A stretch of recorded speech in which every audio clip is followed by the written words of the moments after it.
I'm sure you've all heard of the Ronald McDonald House charity. They provided housing for families of sick kids when they're in the hospital. It seems pretty innocent, right? Well, there's another side of the charity. There's another type of Ronald McDonald House, the one that is not that many people know about. There's one thing in most big cities, you won't find what you're looking for. It doesn't have an address. It doesn't have a sign above the door. It doesn't even have windows. No, the only way you'll find it is if you're taken there. That's how I found it. I never met my real parents, and I've been in and out of foster families and groups of homes in Detroit since I was a kid. I'm now 15, and what I am referred to as the bad kid. Always causing trouble, always getting thrown out of place by using other unsuspected to-do-gooder who thinks they can help. Always provide them wrong. My caseworker sat across the black metal table, looking weary and frazzled. On the table between us was a fixed letter size down the envelope on my case file. Well, your reputation has preceded you, she said, and now you only have two options. Military school in Lansing or the Ronald McDonald House, which is miraculously cleared for your acceptance. I didn't have the patience for the drill sergeants and 5 a.m. revile, so how bad could a halfway house named after the fast food clown possibly be? Ronald McDonald House it was. Dark clouds gloomed around me that day. I climbed into the back of the caseworker's town car. A few belongings in my backpack, clothes on my back, and that was all I could take. One of the only few belongings I had was a photo album, which is pictures of all the foster families I have been with. It was nice to remember some of them, although I had royally effed up each time. I had a few cases who went to the Ronald McDonald House, the caseworker said, from the front of the seat. Things went so well with these kids, I never had to transfer anywhere else. In fact, the house took over their cases and everything. We drove downtown to Detroit and passed through some familiar landmarks. I had been thrown out of the foster home just outside of town because I snuck into downtown Detroit with some neighbors' kids to sneak into a dive bar. Good times. Well, we're here. The car pulled up to a stop. I looked out the window and we had parked in front of a tall gray windowless building, sandwiched between two industrial buildings on a narrow city street.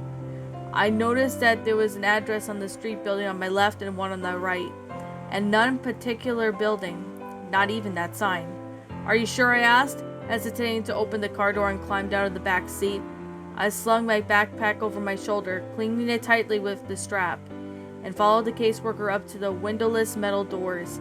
She pressed the buzzer and spoke to someone inside, and the doors clicked to unlock and we walked in. As soon as the metal doors closed behind us, I noticed a pin drop silence, as it was sort of silence that no one, oppressively, had left empty at that defensive. Across the dimly lit lobby, there was a glass window with someone inside, a secretary. She turned away, typing something intently. We walked over to the window and the caseworker rang the bell on the counter, and the secretary spun around in her chair. Her face was painted like a clown. Like Ronald McDonald, in fact. She even had short, curly red hair. Otherwise, she wore that typical white nurse's dress. I wanted to laugh at how bizarre it was, but I couldn't. A chill swept down my spine. Something was not right. I watched as the nurse and my caseworker interacted. Paperwork was passed through the window. The caseworker slid my case underneath the glass, as the nurse did some paperwork to sign. As my caseworker signed the papers, a nurse looked at me. Her smile would have been warm and welcoming, but all I saw in her eyes was hunger. I can't stay here, I stammered loudly. Take me to military school in Lansing, please. What's the matter, sweetie? The nurse asked, her voice muffled slightly by the glass. Are you afraid of clowns? I looked into her hungry eyes, and now miraculously glint as she laughed. My caseworker laughed too. Obviously, she said, Now, don't overreact. You hate military school. Besides, this will be good for you. Yes, said the clown nurse. It will be good for you. Before I could object, I heard a slam from behind me. I spun around to see a door from the far open of the lobby, to the left of the desk window. There was no one. Just the light flooded from the room door. Then the shape creeping shadows, shrill, echoing laughter, growing shadows along the wall inside the door. "Oh," said the caseworker. "Here comes a welcome comeet." I stared in horror, clutching the strap of my backpack, and my caseworker patted me on the shoulder for the last time. "Don't worry, honey. It will be different this time. You'll feel right at home, I promise." She turned to leave, and I felt bile churning up in my stomach. "No," I said desperately. "You can't leave me here." "Oh no, I have to get going. I never did like clowns." And with that, she left me there. The metal door slammed behind her, and I was alone. I faced the open doorway by the front desk again. The shadows had almost entered the room, and were piercing laughter, filling the lobby with sound. I ran for the front doors and pounded and yanked and pushed and screamed. Screamed for help. Screamed for my caseworker. Screamed for anyone. Please, God. I turned to see the nurse behind the glass smiling at me again. Then they entered, and they all laughing, all in white. A whole group of terrifying, laughing nurses with clown faces and red hair. Some male, some female, but all with the same terrified Ronald McDonald makeup. And in the dim light of the lobby, I could see a glint of metal tools in their hands, coming up to the rear as just a pair of clown nurses rolling down the metal table, complete with restraints. "Get the hell away from me!" I screamed. I pounded the metal doors again. "Let me out of here!" They surrounded me, grabbing me as I thrashed and screamed and tried to tear myself away. Laughing as I kicked and squirmed, they slammed me into the rolling table and strapped me down. I looked around wildly. I was surrounded. "Let me go!" I screamed, twisting and turning and pulling off the restraints. They rolled me down through the open doorway and down seemingly an endless white hallway. They laughed, and they waved their shiny scalpels and razors and needles a few more inches from my face, just to make me flinch and scream. This made them laugh harder. The last thing I remember before one of them was finally injected me was the hands. Gloved fingers pawing inside my mouth and pulling the insides of my mouth, restoring my screams to forcing an unnatural grin to my tear-streaked, sweaty face. Hot, rancid breath in my face, and the whisper, perverted voice speaking the words, "We love to see you smile." Then the maniacal laughter then seemed to warp down the wind down like a dying record player. Everything faded to black. I opened my eyes, and I was blinded by the brightened lights above, shielding my groggly eyes from the fluorescent bulbs. I turned to my side and looked around. A cell, tall, white walls covered in scratch marks and stains, and small drain from the corner of the floor. My toilet, perhaps. The door with no windows, and the floor with the door, my backpack. I tried to sit up, but my body ached at the moment I sat up. My vision started spinning. Wondered what they drugged me with. I realized that I was shivering. I looked down. I wasn't even wearing my own clothes anymore. I was wearing a dirty, ripped hospital gown, bright yellow with a pattern of Ronald McDonald's heads all over. Nothing beneath. I heard that muffled sounds and somewhere in the building. It sounded like screams. I tried to stand but couldn't help my balance. My vision was beginning to stabilize. My body still felt like rubber. I sank into my knees and crawled over to my backpack. Before I got there, I tried to open the door, and as expected, it was locked. I slumped onto the floor beside my backpack and unzipped it. All that remained inside was a photo album. They had taken my notebooks, pens, and my cell phone. Of course they did. I wearily opened the photo album, but instead of photos that had been there, photos of myself with previous foster families, photos where I even attempt to look happy and hopeful, even though I wouldn't be there for long. Instead of those photos, they were like crime scene photos, and each one I recognized were former foster families, brutally murdered and covered in blood. My heart raced and my stomach churned. I began to turn the pages quicker. Each page, a new photo, a new family, new carnage. I recognized their faces inside their homes. I had lived with all these people, and now they were all dead. I came to the last few pages, a photo of a house at night, then a window of the house, and then inside the house a dark hallway with lights coming from one doorway. Then a photo of my caseworker brushing her teeth in the bathroom mirror. Then a photo of her looking at the camera in horror. Then a photo of the caseworker, covered in her own blood, contorted into an unnatural position in her bathtub. I turned to the last page. Written inside the back cover of the photo album were 3 words. You never existed. I felt bile raising up my stomach, and I threw the book onto the ground and crawled over to the hole in the floor and vomited. They were right. Having killed everyone who they knew me, it was though I never existed. I heard more faint screaming in the distance. I knew I had to get out. I wiped the blood and vomit. Wiped the vomit off my face with my hospital gown. Crawled over back to my backpack. Hopefully they haven't found my secret weapon. I unzipped the front pocket and reached down to the very bottom. My fingers scraping the fabric. Sure enough, they were flushed with the seams in my bag, nearly undetectable. The pins I used for picking locks. I told you, I'm a bad kid. I leaned against the door and listened, and I could hear footsteps approaching. But just as they come, they fade into the other direction. I knew I had to work fast. I jiggled the handle with one hand and picked the lock with the other. Surprisingly, it was simple. Just holding the handle, I slowly pulled myself to my feet. I can maintain my balance now. I pulled the door and opened just a crack. A clown nurse just darted past. My heart almost skipped a beat. But the footsteps didn't show or change as soon as they faded. He didn't notice me. I poked my head out of the door, seemingly endless, white hallways in either direction. Distant screams were louder, coming from all around.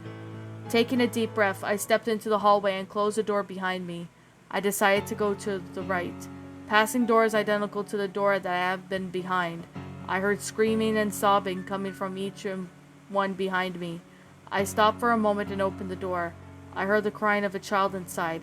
I jiggled the handle to see if I could let him out. Locked. I kept moving, looking behind me every few seconds to make sure no nurses have come into the hallway. Then I pushed and pressed a set of double doors. I stopped for a moment. The word "Play Place" was written in tall, thin letters across the width of both doors.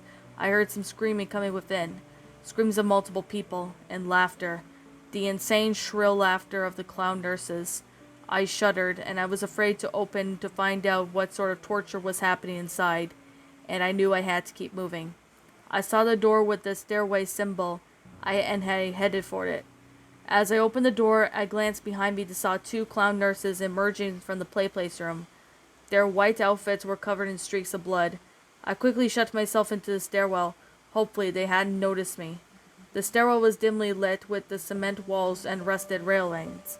I looked behind the door that I had just closed, and there was a red number 5 on the door, so I must be on the 5th floor. I decided that I had to get to ground level.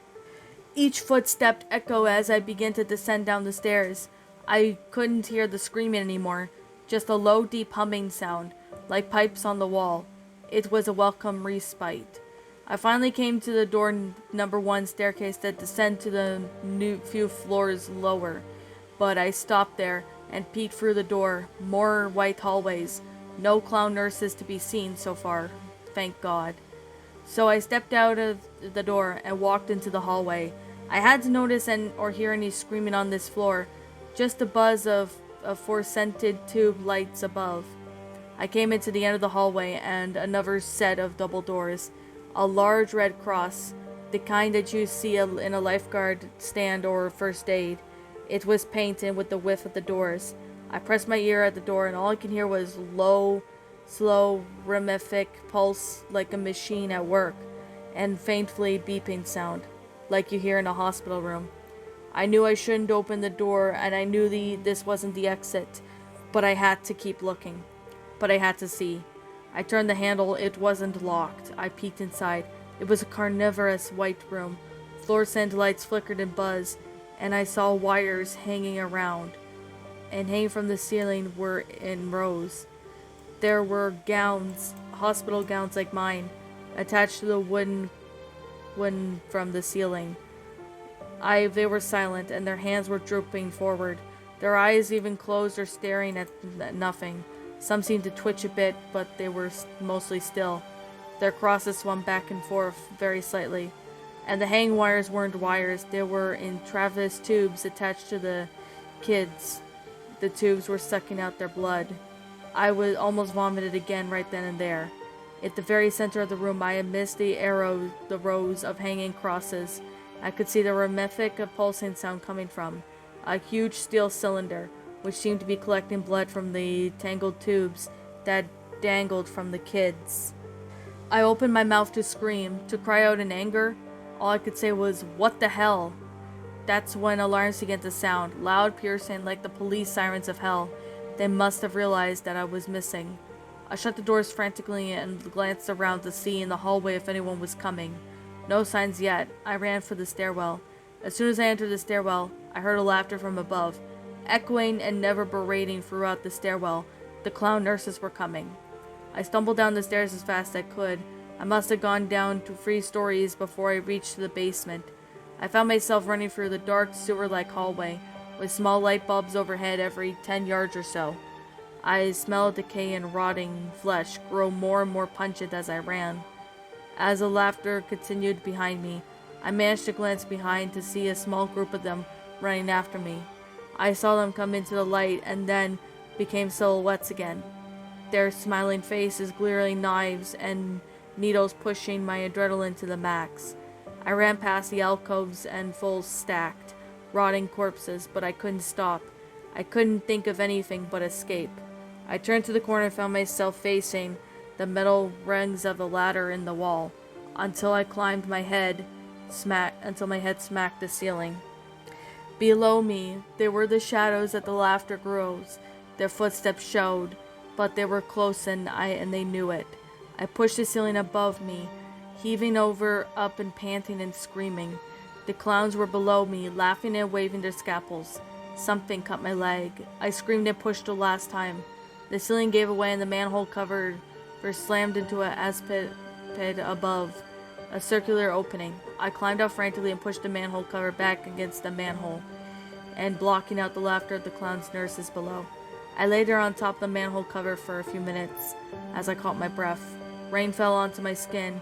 A bank light night sky above welcomed the sight. I looked around the abandoned buildings.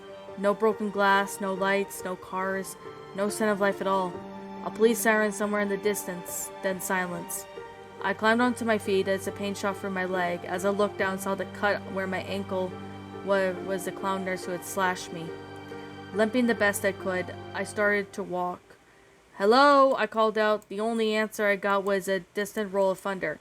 "Somebody, help me!" My foot fell on something soft and mushy.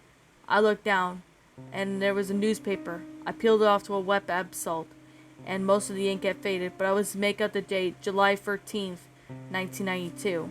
I dropped in an ice dread feeling in my stomach. I kept walking. "Can anyone hear me?" I screamed. "Please! Anyone! Please!"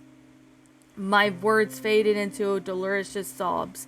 I stood still for a moment. The rain had soaked through my thin hospital gown as I shivered and the wind blew. Then I saw the light in the distance. It was a big yellow M in the sky. A McDonald's, of course. I limped towards it. When I came to the McDonald's, a part of that M and the rest of the building was completely dark.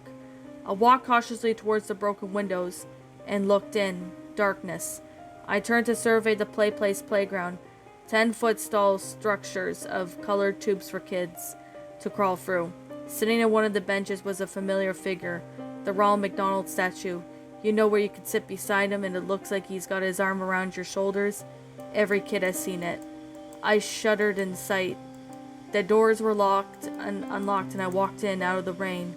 Silence, darkness. I noticed that the decor wasn't as the modern McDonald's you'd see. It was still the same in the 80s, with the white plastic booths and even red and yellow tiles, and the wind seemed to be whispered through the broken windows. I noticed something in front of the counter, a black rectangle. As I got closer, a laptop, a nearly new laptop. I let out a soft, delirious laugh. I knew what I was supposed to do. So I took the laptop and sat beside the Ronald McDonald statue, opened the laptop and began to type this story. The rain is falling on the keys, but I don't care. There's nothing left to do but wait. Because I've been noticing out of the corner of my eye, Ronald is trying to look over my shoulder. He's laughing now. All I could do is join him. And that, my little pretties, was Ronald McDonald House. a McDonald's, I think a creepypasta written by DKingsBury. My final thoughts on the story. Okay, I'm gonna sit here and be 100% honest. I remember hearing this story like a long time ago. Like, I think the first time I heard it was from, Creeks with Pasta. And then I heard this narration, from, Ronald, from that creepy reading. I have actually heard, other people also narrated this story. So, I decided to go right ahead and, do this story. So, yeah, I'm gonna be completely and utterly honest. This story, I would have to say, was a pretty good McDonald's creepypasta. Like, I've seen, people actually sat there and narrated this story, and this one's actually a popular McDonald's creepypasta that I have seen. Like, I'm gonna be completely honest. I really would have to say this one was definitely a very creepy story. It's a good one. Like, I'm gonna be honest. It's a very good classic creepypasta. Like, especially when I first saw this for the first time. Now, I did know there's like a lot of comments, but I would have to say I remember going to McDonald's all the time. I still go to McDonald's, but when I was a kid, I used to always, see, the Ronald McDonald mascot with Grimace, Birdie, and, a bunch of Ronald's friends. I don't know why they got rid of the Ronald McDonald and his friends for some reason. I think that's kind of dumb that they got rid of them. But, like, I remember when I was a kid, I used to, sit there and have McDonald's often, and I remember used to see, the clown statue with, Ronald and his friends. But what exactly did I like about this story? Well, the fact it's got like a really creepy feel to it. Like, I was really scared when I came across this story from Crepes Pasta's video from I think 6 or 7 years ago. Not really too sure, but this was before I started getting into creepypastas. I realized of how creepy this is. Now, I'm not really sure that when this was made. I think this was made in 2013, or maybe it was written in 2012. I honestly don't remember. But I remember seeing this story, and this story, it's a good one, but although I would have to say it's a really well-made story. Like, I would have to say that the detailing of, what's going on with the protagonist in the story is really well made in detail.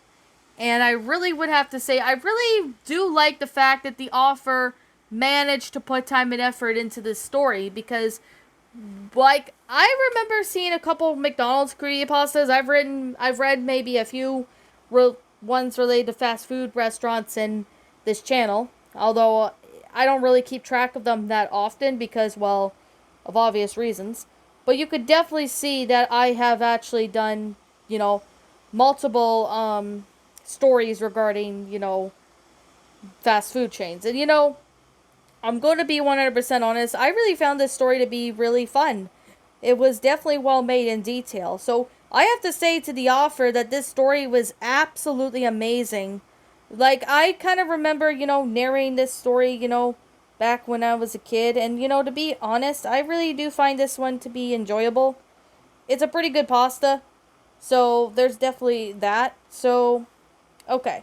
The grammar of this story is really good. I'm not going to deny that. The grammar of this story is really good. Good regarding to, the sentence structuring, the storyline. Everything about this story was just flat out amazing. Like, when I first saw this story, I honestly was surprised of how, good this story is. So, yeah. I really found this story to be, entertaining, amazing. Definitely one to check out. The grammar, I really have to say, this author put his or her time and effort into this story, and that's a very, very important thing when it comes to creepypastas, is that there's a lot of effort into this story, and this author put his or her time and effort into the story, making it very good. It's not like your typical cliched story or anything like that, not like most 99.9% creepypastas. I know I'm repeating myself, but you know what? I'm going to say this is actually one of the best non-lost episode stories. It's still a good one, not going to lie. It's still a pretty good one. I'm not going to deny that. It's still a pretty good one from what I've found out. So, okay. Another thing I would have to say I really do appreciate is that the grammar is really well done in detail. So, would really have to say I really do find this story to be, entertaining. It's amazing. Really well made in detail. So, yeah, I would have to say that the story actually provided pretty good detail. It's really well made, and I really do appreciate how good this story is. So, yeah, I really found this story to be enjoyable. It's a pretty good pasta. But what I would really like to see is, if I have to mention, one issue about it is what happened to the nurses afterwards. There's like, I can't really, describe or figure out, what happened to the nurses, crazy nurses or something. My guess is maybe they kind of gave up on looking for the protagonists and, they just, go do their own things. Did they get arrested or something?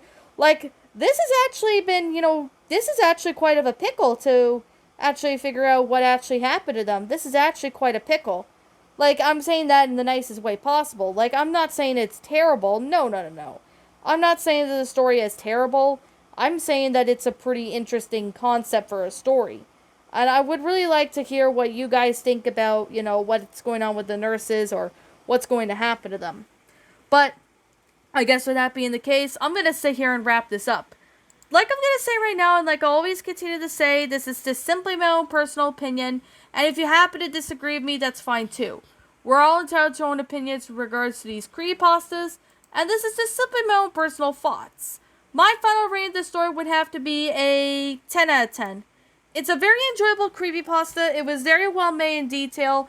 I really found this one to be, quite amazing and awesome. I really still really found it to be a quite awesome creepypasta. It's really well made in detail, and the author put his or her time and effort into it. So that's actually why I like this story. But anyways, with that being the case, that being said, what did you guys think about this creepypasta? Did you all enjoy it? Did you all not? And also, what we have done personally to help make this story a lot better? Feel free to leave me know what your thoughts are down in the comment section down below. I'm the Queen of Lions. Thank you so much for watching today's episode. And if you happen to be brand new here on this channel, be sure to like, comment, and subscribe, because I make brand new videos every single day. Do not forget to ring the notification bell to when I upload, so then you will all get notified to my newest uploads. And as always, please roll the outro, because I'm out.